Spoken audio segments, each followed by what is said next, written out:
Hey YouTube, Jeff checking in. How are you all today? Just wanted to do a quick video showing you something that you can do with some of your existing time-lapse images. Try to use your images in as many ways as possible. So yeah, what we wanted to do is show you how to make long exposure images from individual time-lapse photos. So let's just jump into the computer and get right at it. Okay, we're in Lightroom. I've already selected a number of images from a time lapse that I did recently, and I think I have 17 or 18 images here selected. Basically, when you're deciding on the number of images to select, what you want to do is think about the end result that you're looking for. If you want those really big streaks, then you want to pick more images. But if you're looking for something a bit more natural, something that looks like you've actually done it during the daytime with a neutral density filter. Sometimes you can pick fewer images. It's just after you've done it for a while, you kind of get a sense of how many images you're going to need in order to create a certain effect. So in this situation, I'm picking just slightly under 20 images. I think that's good enough for the demonstration. And the other thing to remember is, at least with my computer anyway, it takes a little bit of computing power to make this work. So taking a ton of images into Photoshop to do this longer exposure effect can take a little while, and sometimes the computer can't handle that. So that's another reason not to go overboard on the number of images that you're working with. Anyway, like I said, I've got my selections already made. So what you need to do is click on the images and select edit in, and then open as layers in Photoshop.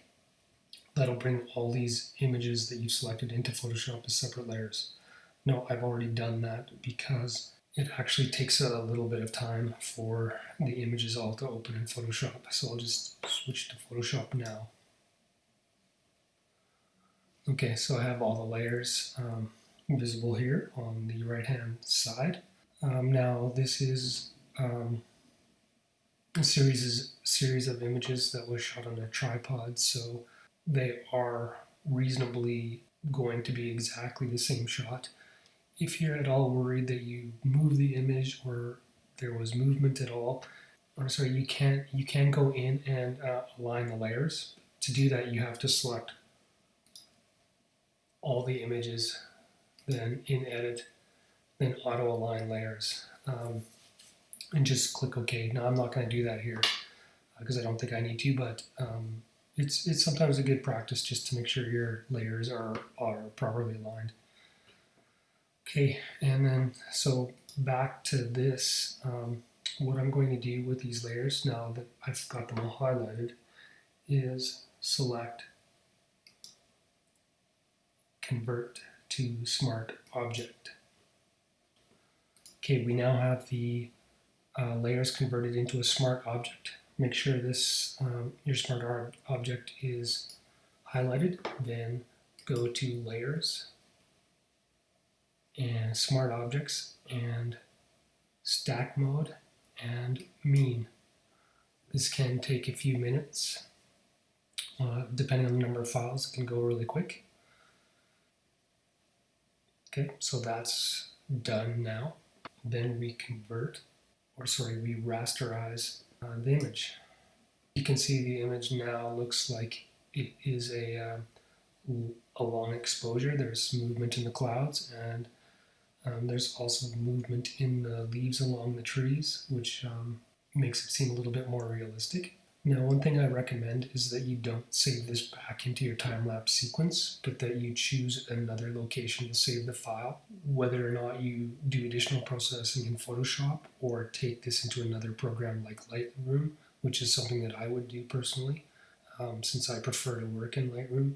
But either way, just make sure not to save it in the time-lapse sequence. So with this image, this is something that I would want to do more adjustments to, given that the sky comes out looking a little bit washed out in this stacked image.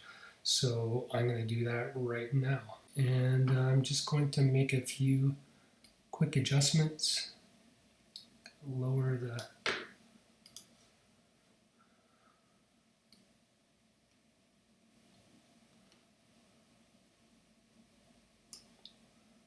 just going to lower the exposure a bit in the clouds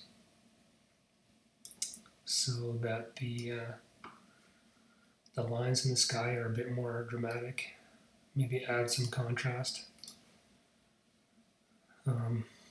Actually want to darken the ground as well.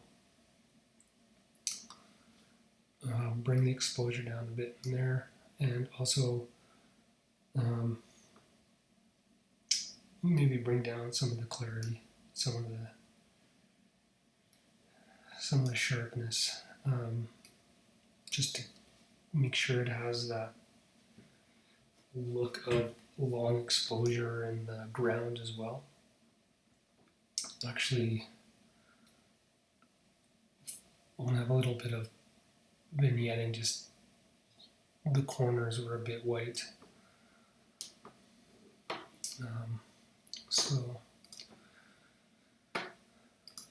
So I think that's really all I want to do. I think that brings out the drama quite a bit. Got a few spots on my monitor I got to clean off. Sometimes they're hard to tell whether it's a monitor spot or dust spot from your sensor. Anyway, this is basically now the image that I'm happy with, and hopefully you found this video helpful and you can apply it in your workflow. Hopefully you create images that you like using this technique. Thanks for watching, and we'll see you on the next one.